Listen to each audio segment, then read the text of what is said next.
सोचिए, एक फूल है जिसमें नींबू की कुछ बूंदें डालते ही उसका गहरा नीला रंग। मैंगनी हो जाता है। बिल्कुल। ये है अपराजिता, या जिसे बटरफ्लाई पी का फूल भी कहते हैं। आज हम भारत में इस फूल से जुड़ी एक नई अर्थव्यवस्था की कहानी में थोड़ा गहरा उतरते हैं। हाँ, एक उभरती हुई अर्थव्यवस्था तो है, लेकिन इसका रास्ता उतना सीधा भी नहीं है। इसमें चुनौतियां भी हैं, खासकर जब बात ग्लोबल स्टैंडर्ड्स की आती है। तो चलिए इसी कहानी को समझते हैं कि कैसे ये साधारण सा दिखने वाला फूल खासकर ग्रामीण महिलाओं के लिए नए दरवाजे खोल रहा है। शुरुआत कहाँ से करें? असम की नीलम ब्रह्मा से करते हैं।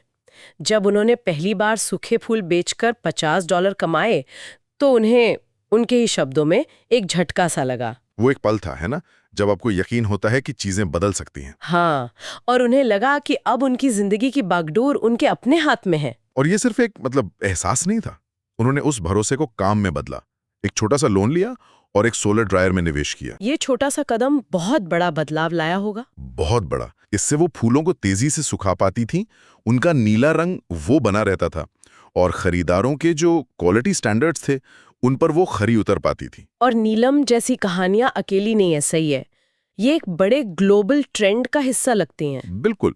पारंपरिक रूप से देखें तो थाईलैंड और इंडोनेशिया वो इसके बड़े खिलाड़ी रहे हैं। अच्छा। लेकिन अब पूरी दुनिया में, खासकर अमेरिका और यूरोप में, सिंथेटिक फूड कलर को लेकर नियम सख्त हो रहे हैं और लोग नेचुरल चीजों की तरफ जा रहे हैं। हाँ, तो इस नीले फूल की मांग में जबरदस्त उछाल आया है। लेकिन यहाँ एक पेच है। 2021 में अमेरिका की FDA ने तो इसे फूड एडिटिव के तौर पर मंजूरी दे दी। हाँ, लेकिन 2022 में यूरोप की खाद्य सुरक्षा एजेंसी EFSA ने इसकी सुरक्षा पर सवाल उठा दिए। तो एक तरफ अमेरिका हाँ कह रहा है और दूसरी तरफ यूरोप शक कर रहा है। इसका एक छोटे भारतीय किसान के लिए क्या मतलब है?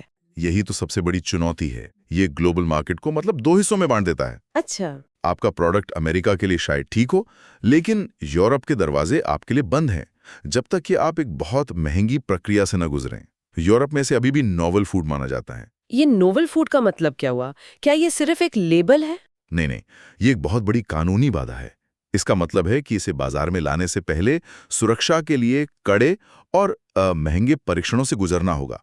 ये इनोवेशन की रफ्तार को धीमा कर देता है। इन मुश्किलों के बाद भी भारत में ब्लू टी के संस्थापक नितेश सिंह जैसे उद्यमियों को इसमें कुछ जादुई सा लगा। लेकिन उन्हें भी शुरू में अच्छी क्वालिटी के लिए फूल आयात करने पड़े थे ना? हाँ, क्योंकि भारत में जो फूल मिलते थे उनमें पंखुड़ियां कम थीं और सुखाने पर रंग फीका पड़ जाता था। बिल्कुल। उन्होंने 5 किसानों के साथ शुरुआत की थी और आज पूरे देश में 600 किसानों का नेटवर्क है। लेकिन इसमें सबसे बड़ी चुनौती ट्रेनिंग और क्वालिटी कंट्रोल है। और सुनने में आया है कि फूल तोड़ने का काम ज्यादातर महिलाएं करती हैं। हाँ, कहा जाता है कि उनके हाथ नर्म होते हैं और वो नाजुक फूलों को नुकसान नहीं पहुंचाती। ये सुनने में थोड़ा पारंपरिक लगता है, लेकिन क्या इसमें कोई सच्चाई है या बस एक धारणा है? देखिए, धारणा तो है, लेकिन इसके पीछे का जो कौशल है वो असली है। इन फूलों को बिना कुचले सही समय पर तोड़ना वाकई कला है। और सुखाने की प्रक्रिया? वो भी उतनी ही नाजुक है। नितेश सिंह खुद कहते हैं, एक गलती और आप इसका मूल्य खो देते हैं। और जब ये सही से होता है तो इसका असर किसानों की जिंदगी पर सीधा दिखता है। पश्चिम बंगाल के पुष्पाल बिस्वास को ही देखिए। हाँ, वो पहले चावल और सब्जियां उगाते थे, जिसमें अक्सर घाटा होता था। अब बटरफ्लाई पी की खेती से उनकी आमदनी लगातार बढ़ी है। उन्होंने एक बहुत अच्छी बात कही थी।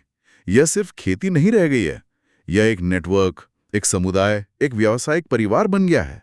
ये बात बहुत मायने रखती है। हम अक्सर इन कहानियों को सिर्फ आय के आंकड़ों में देखते हैं, पर ये जो व्यावसायिक परिवार वाली भावना है, शायद यही असली बदलाव है। और असली क्षमता तो शायद अभी सामने आनी बाकी है। अब इसके स्वास्थ्य से जुड़े फायदों पर भी सर्च हो रही है। अच्छा। जैसे कि चेन्नई की वी सुप्रिया ने प्री डायबिटिक लोगों पर एक छोटा सा अध्ययन किया। उन्होंने पाया कि इस फूल की चाय पीने वालों में शुगर कंट्रोल बेहतर था। एक मिनट, शुगर कंट्रोल? तो ये सिर्फ एक सुंदर नीली चाय नहीं है, ये एक औषधीय पौधा भी हो सकता है। हो सकता है। अब तक इस फूल को बड़े पैमाने पर नजरअंदाज किया गया था, लेकिन जैसे जैसे इंसानों पर हुए परीक्षणों से सबूत सामने आ रहे हैं, इसकी अहमियत और बढ़ सकती है। तो आज हमने देखा कि कैसे एक साधारण सा नीला फूल, नीलम के लिए व्यक्तिगत सशक्तिकरण, नितेश कुम्हा सिंह के लिए एक नया उद्योग और पुष्पाल बिश्वास के लिए एक समुदाय बनाने का जरिया बन रहा है। हाँ। और ये एक सोचने वाली बात भी छोड़ जाता है ना? विज्ञान अब जाकर इसके पारंपरिक उपयोगों को समझ पा रहा है। तो हमारे आसपास ऐसे और कितने नजरअंदाज किए गए पौधे हो सकते हैं जिनमें ऐसी ही आर्थिक या औषधीय क्षमता छिपी हो, जो बस अपनी नीली क्रांति का इंतजार कर रहे हों?